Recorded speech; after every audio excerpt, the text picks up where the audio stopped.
Hey, all right, y'all. Hello.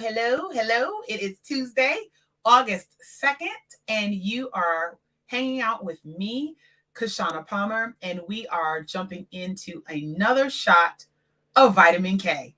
Okay, friends, and so I am so glad to have y'all with me today. Listen, y'all, I'm determined to make sure that we are doing this thing every single week. And so I need y'all to share this out to some folks who you know could use a shot of vitamin K in their life. I have been in recording mode all day, y'all. I was up at 5 o'clock this morning, worked out, showered, prayed, did all the things, and was sitting at the recording in my recording studio, recording this morning for a shot of vitamin K, some future episodes, and also for let's take this offline because we are bringing the podcast back. Oh my gosh, it's been too long. It's been too long since we have had a shot of vitamin K in our world. And so we're back. We're going to be back in September. And just as a teaser, I'm going to be doing a 4-part series for the Rooted Collaborative Grow Where You Are Watered. And if I can get my life together, that'll drop this Thursday. It's recorded, y'all. It's recorded. But we're going to do a 4-part series around health, wealth, and well-being and the things that I want y'all to be thinking about and that I've been learning over the last year. And so if this is your first time seeing me, I'm Kishshana Palmer.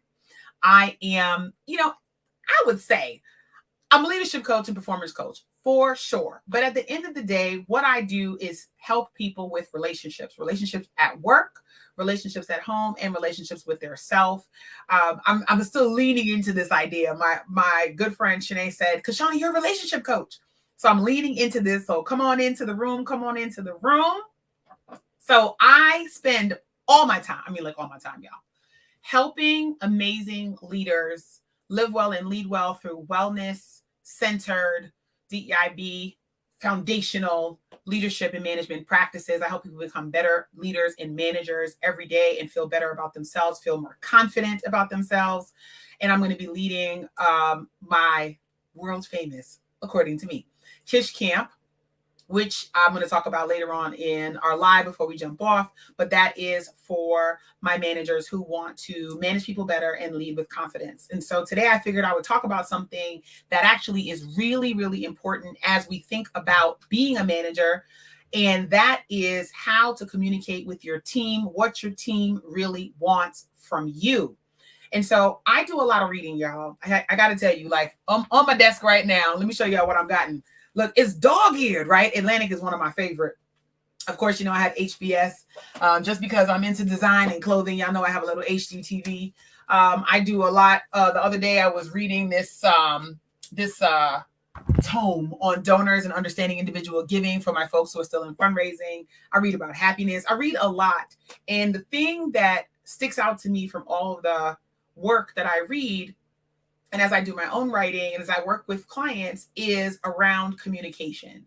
And communication hits home because I would consider myself to be a pretty good communicator. Like I think I'm on the level, I teach others how to. So I feel like I've gotten some chops under me, if you will. I think I got the communication chops.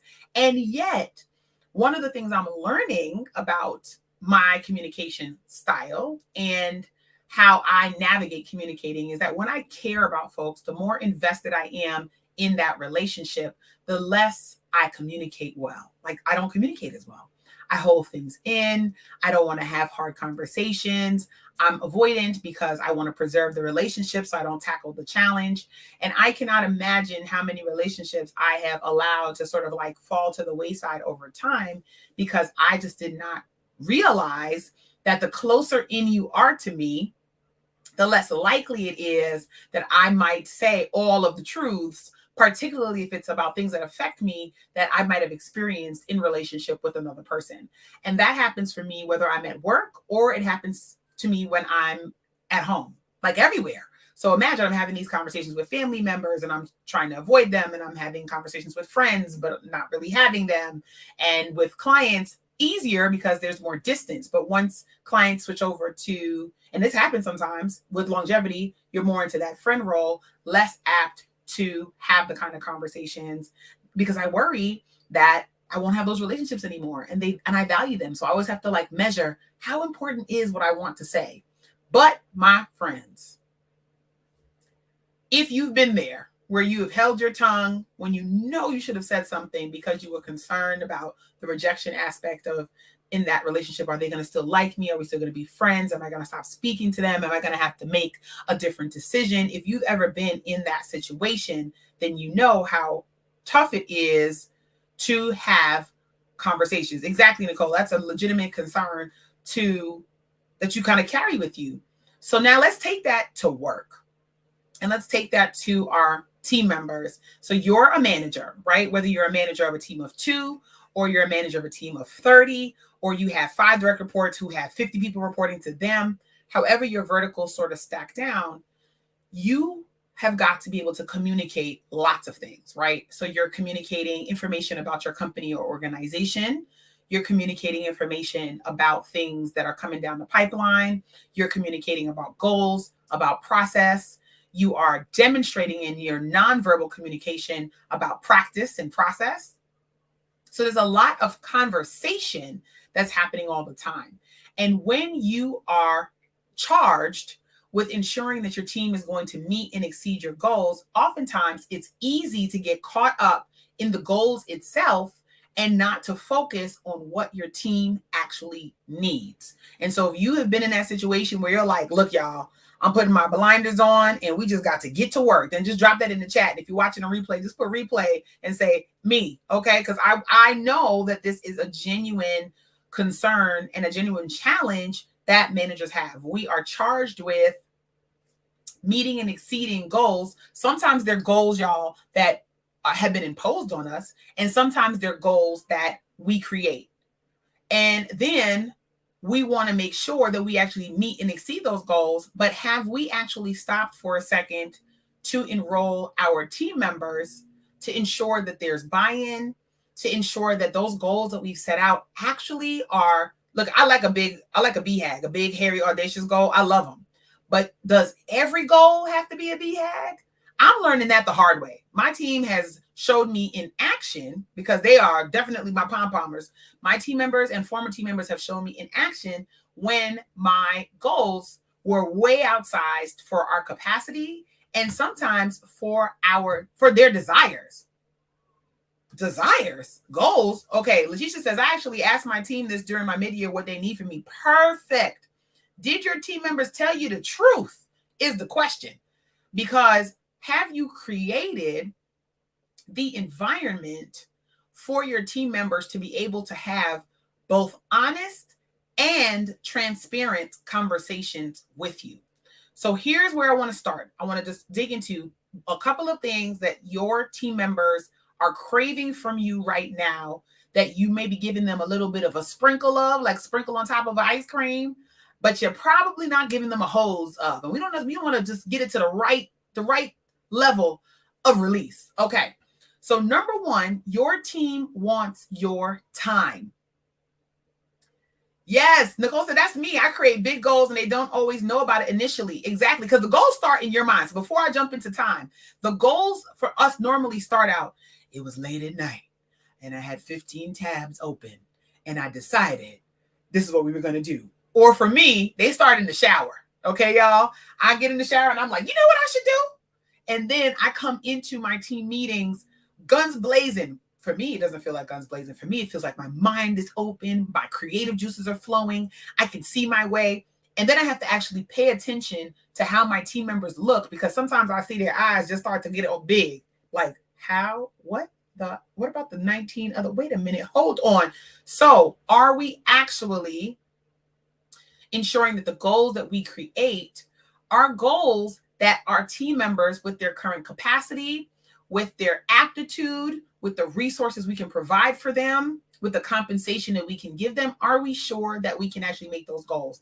And I'm not teaching y'all nothing that I'm not experiencing or haven't experienced myself, y'all. Okay, this ain't book learning. This is life learning. Okay.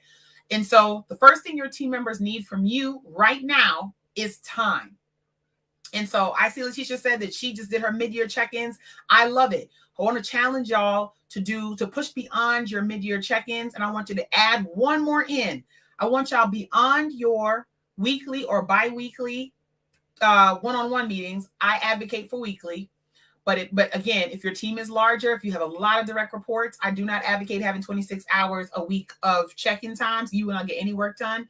And so being able to moderate your every other week. And if y'all want to know more about how to do that, I dig into that in Kish Camp. And so that's something that if you want to be able to learn more about, that you should join Kish Camp, which I have sessions September 7th and September 14th. It's one day. You spend time with me from 10 to 4, and we have some breaks in between. And by the end of it, you're going to come out like, yeah, I got this thing. But I won't dig into that now. But if you're doing your check-ins, I want you to add in an additional layer on your calendar just to make sure that apropos of nothing else is going on, you are checking the temperature of your team members. Your team members want time with you. They want to make sure that they can actually thought partner with you. They want to have time to do more than check off the box on their list. One of the things that I know frustrates my team sometimes is that I put a lot of onus on them on ownership. What do you think? How do you think we should do this? And a lot of times I get some pushback, Kishshana, whatever you think. And I'm like, hello, if I wanted to think by myself, I would be alone. And so being able to give your team members space with you to be able to navigate the projects they're working on, new ideas they're coming up with, a fresh approach to the work that they've been doing, and not just punching a clock. It's very, very tempting. And if you're finding that you have team members that are just checking in and checking out, I need you to check yourself, because if you've been hanging out with me for long enough, then you know that 70% of your team members' engagement, which, I mean, this statistic gets on my whole good nerve and all the gray hair I've colored, child, but it is true. It holds. Gallup has surveyed thousands and thousands and thousands of managers and team members to get to this number. 70% of your team members' engagement and success comes down to you as a manager. Oh, yes. And listen, Jerice just dropped in. That's my boo. Dropped in with the knowledge. There's a thin line between freedom to work and being isolated at work. Absolutely. So a lot of times, let me just dig on that, Jerice. And gosh, I wish I should just drop you a link so you can jump on, at least on voice. Jerice is like hours behind us, y'all. So she's giving us that good early morning advice. The difference between freedom to work and isolated at work. So let's talk about time, and let's talk about that correlation. And so a lot of us come into work and we really want to have autonomy and agency. Those two A words. There's probably a third A word, y'all. But autonomy and agency. We want to be able to make decisions for ourselves. And we also want to be able to feel like we have ownership over the way in which we get work, over our own actions and time. But a lot of us who want agency and autonomy don't want the third A, accountability. When you have accountability for something, you are on the hook for the outcomes for that work. So if I'm your manager and we have time together and you say to me, Kish, I have outlined this particular process. This is the way I want this thing to go. I don't think we should use this strategy. I think we should use this strategy. Once you come to your manager, you come to me and you outline something for me, that says to me that you want to be free to design the how of the work. And if I've done my job as a manager in hiring the right who's, then I should be feeling confident to delegate the how to you. So now you have that ability to be able to take that on for yourself, right? And so you want to have that autonomy to be able to do what you got to do. I just want to be left alone, do my work. And then you want to have the agency to be able to have, as Jerice mentioned in her comment, the freedom to be able to get it done in the time and in the way you need to get it done. Not outside of the deadline, but if you need to get up at 3 a.m. to get it done and you need to nap at 10, if there's no meetings on the books, there should not be a reason you can do that. That's what we would say. That's what we would say, right? When I get it done doesn't matter. Did I get it done on time is what matters. But the third A in that is accountability. And that is you are responsible for the results and you are responsible for documenting the process. And I think that's where a lot of times we fall off in that difference because we don't want to do that third piece. So, Drees, let me know if I did justice to that differentiator in there. And so as a manager, when you're thinking about the time you spend with your employees and your team members, I want you to be able to navigate those three A's. I want you to be able to navigate autonomy. I want you to be able to navigate their agency. And I want you to be able to navigate their accountability in work. And you can't do that as a manager if you're not spending time with your team. Why? Because you don't know them. Okay? You don't know what motivates them. You don't know their style. You don't know what's getting them up in the morning. You're not sure if in this season of their life that they're dealing with something heavy at home and they're barely bringing it in. You've got to be clued in as a manager, and that comes with spending time. And if that makes you want to run for the hills, you better get in here and join Kish Camp, because I'm going to show you how I do it. And y'all, I don't get it right all the time, but I would say I'm a 4.5 out of 5. That's my team. Okay. There were days when I was a 2.5 out of 5. But I think over the course of my career, I think I get pretty high marks for that, if I do say so myself. Survey my people. So the second thing your team members need from you is clarity on expectations. So this is the thing, y'all, that I have suffered a slow death. Every time I have had team members who have not been able to persist, and it wasn't because of their work ability, it was because I was not clear on my expectations. My expectations were big and they were murky. So now my style is, I'm going to do whatever it takes. Look, Nicole said, me too. I'm going to do whatever it takes to get the job done, right? That's me, okay? This morning I knew that every single Tuesday, the lawn man comes and he mows the lawn, and he gets here sometime between 11 and 3, who could say? And so I know that if I missed my window to record yesterday because I had some meetings that ran over and I had mom's duty to do, then I got to get my butt up and record before the noise starts and before the household is up, right? So my work style is find a way or make one. The challenge is when I hire folks, even though I think that I am pressure testing for that similar type of ethos, ethic, right? Because everybody's not exactly alike. But because I know I work that way, and I literally, at my best and my worst, I work that way. It's going to be detrimental to my team members if I don't create proper and clear expectations around the bodies of work that they are responsible for. And yet the unstated expectation is find a way or make one. And so your team members need clarity of expectations, and y'all got to pause, me included. Look, I'm doing this. Thumb back to me. Have to pause to make sure that there is understanding, comprehension, and buy-in. Darn, I really could have wished I came with 3 C's on that. Okay, let's look at the comments. Get to know your team, and their strengths and their weaknesses. Absolutely, Rose. And the challenge is we think we are. What's your favorite color?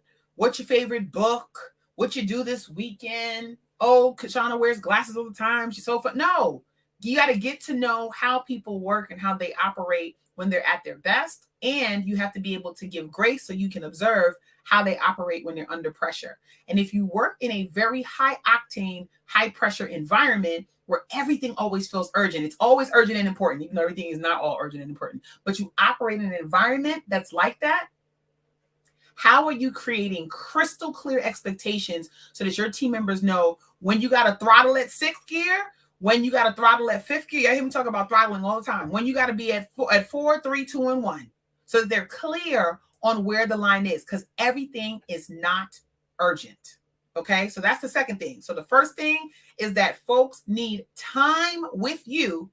And the second thing that folks need is clarity in expectations. And if you are on the hamster wheel of busy, dear manager, and you are just go, you're not slowing down enough to get clarity in your own mind. And how do I know this? Because I have fallen into the trap of my own teaching. You ever heard that a doctor is a terrible patient? Woo! Then somebody who teaches on management and leadership, why do I stay on the struggle bus of getting this right? I'm always tinkering and figuring out a different way, and maybe there's a different problem I can solve. But I too have to get clear on expectations. I have to stop in my own excitement of a new idea and go, wait a minute, what is going to be the impact, intended or unintended impact of this decision that I'm making right now? Okay, let me go to the comments. All right. Yeah. Nicole says that's where clarity and autonomy can sometimes get confusing. Absolutely. I think I'm giving you space and you have no idea what's needed. And I'm waiting for me to give you step-by-step directions. Okay. So let's go back to Rose's comment where she said, you've got to know your team, your strengths and weaknesses. So one of the things I do with my team members when I'm at my best, because I've talked in the past, and if you haven't seen one of my episodes where I talked about when you hire and your house is on fire and you hire and you're building a house, okay? And I'm gonna have to bring back one of my good friends and HR experts, Joy, so she can come on in here and tell the people, because she gets you in the right place. I want to make sure you stay there, right? And so I gotta just shout her out. But anyway, when you think about your team's strengths and weaknesses, when I always start everybody with Strength Finder. Y'all know I'm a Clifton Strengths coach, okay? I'm a certified Clifton Strengths coach, so that's my joy of choice. Also, Enneagram at work. So I use a couple different tools, but for my team, we use Strength Finder. And I really dig into who they are because I feel like it shows up at work and it shows up at home. And so I really want to understand who you are as a human, what motivates you, what activates you, what you need some support on. And then I try to build out from there. So I have a team member who she can jump in and is rapid response to anything I lay before her. But let me tell you what she's going to pressure test for. Clarity. Did you mean this or this? So I noticed you said this thing, but on this date you said this thing. Which one is it? That's in her area of strength. She has a level of detail that I just do not possess. Okay, so we're well paired because she slows me down enough to be able to ask those questions. But I know when I'm going into a project with her that I need to have some time to go through some of the steps that I normally take or steps I normally skip and give her space to go, well, did you think about this? What do you think about that? And so a lot of times the thing that our team members are asking us to do, y'all, is slow down. Hey, slow down. Hey, y'all know where that's from? But hey, baby, your hips are good. Okay, let me hold on. Different live. Our team members are asking us to slow down. Yes, Rose, Clifton Strengths Finder is the business. I swear by it, not just because I'm a certified coach, but because it changed my life when I was a young executive. I'm so young, y'all. My skin still looks good. But when I was a baby executive, it helped me to turn my really young and inexperienced team around and raise a ridiculous amount of money and do so many fantastic things in branding. So I've sworn by it since, okay? And I elevated the game with that team. And so long before I was a coach, it changed my life. And I was in my 20s then. So anyway, you've got to be, I sit down with my team members, go through their strength finder. So whatever assessment tool y'all use, because lots of organizations use different tools. And so if you use a different tool in your business, talk to me about it. So talk to me about DISC, Strength Finder, Enneagram. I love 16 personalities. I don't find that over time, it actually really helps in terms of being able to build in actionable steps into people's like performance and work plans, etc. And so some of the other ones are not as strong to me, but talk to me about that if you need some support on that. And so I try to figure out like, what do they need in their work in order for us to be able to tic-tac-toe? And the question that I ask in my check-ins is simply, how can I be supportive of you? What rocks do you need me to help you move? Where am I getting in your way? And I think a lot of times as managers, we don't want to ask that question because we get put in these positions, whether you start your own company or you're a manager within a company and organization. And I think people expect us to have the answer. And the truth is, we don't have the answer for stuff. I am not afraid to pull out my books when I'm working with clients. It just so happens that because I nerd out a lot, I know what to go reach for. So it is your responsibility as a manager to know where to reach for a resource or to know who to go ask. Like, build that into your own work plan. But your team members are needing you to slow down. Yes, Akima, you got it. Hey, come on, brand new for life. I appreciate you. Your team members want you to slow down. And they want you to get clued in to what they need in this aspect of life, and that they feel seen and that they feel heard.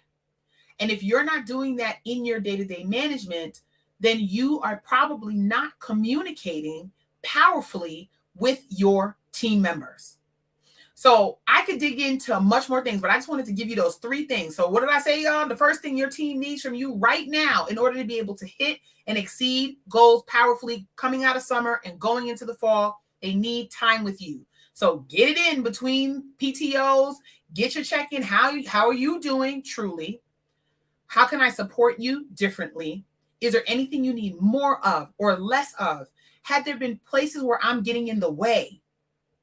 I need you to ask your team members that. I need you to wait and to listen and to watch the nonverbal communication that's coming your way. Are they uneasy when you ask the question? They're telling you something there. There's a trust situation there. There's a discomfort with being able to be transparent. Watch for that.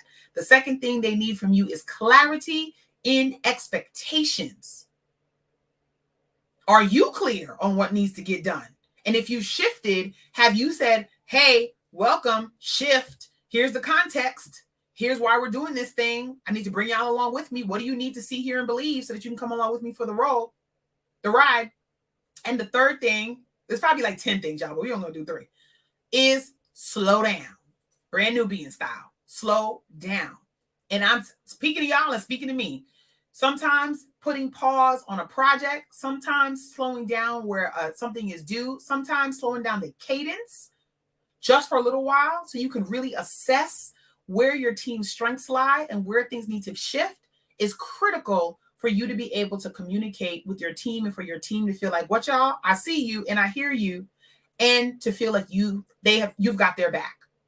And so if you need more help with that, I want to make sure that you jump into Kish Camp with me, happening September 7th and 14th. You can go right on there to Kish Camp and you can register. It's one day. You'll hang out with me and I'm going to walk you through the 4 places that I see when managers really, really dig in, that they level up on their management and on their leadership. And if you're like, Kish, I'm not here for the group practice. I have a problem I need to deal with right now. And what I really need is some strategy with you. Then I want you to book a VIP day with me. You can do that right here on the screen. Just screenshot it, kishco.info/VIP day.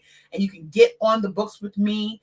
I have a couple of slots left for August before I step off on PTO. And then I'm back in September. So get some time with me so you can powerfully plan into the end of the year with your team. And if you're like, Kishshana, the idea of planning or doing anything else is wearing me out. I don't want to do nothing. I don't want to do anything. That's the wrong song. It's the wrong song, but it's what came to me. Then I want you to join me in Jamaica for the Rooted Retreat. This is for women and non-binary folk who are looking for a professional and personal reset and relaunch so you can relaunch powerfully into the end of your year. So I'm offering you 3 opportunities to engage at the level that matters to you and that you can actually handle. Because what's the point of taking a class, doing a VIP day, coming to a retreat, if ultimately you're not able to come back and to be able to action and activate on what you've learned and what you've experienced? And so you have 3 opportunities with me coming to the Rooted Retreat, which is happening September 29th through October 2nd in Jamaica.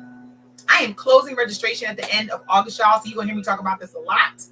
And you can book a VIP day with me if you need one-on-one time and you're like, I can't go to Jamaica, but can we work on this strategy right now? And if you're like, I actually need to do this with other people who get me, then Kish Camp is for you. So that's my time, y'all. I'm trying to keep my lives to 30 minutes. If there are folks who you think I should be talking to, like, oh my God, Kishshana, you've got to talk to this person. Or if that person is you, please feel free to send me a PM. Send me a DM. I would love to have a conversation and chat with y'all. Let me look at the comments and see what's going on.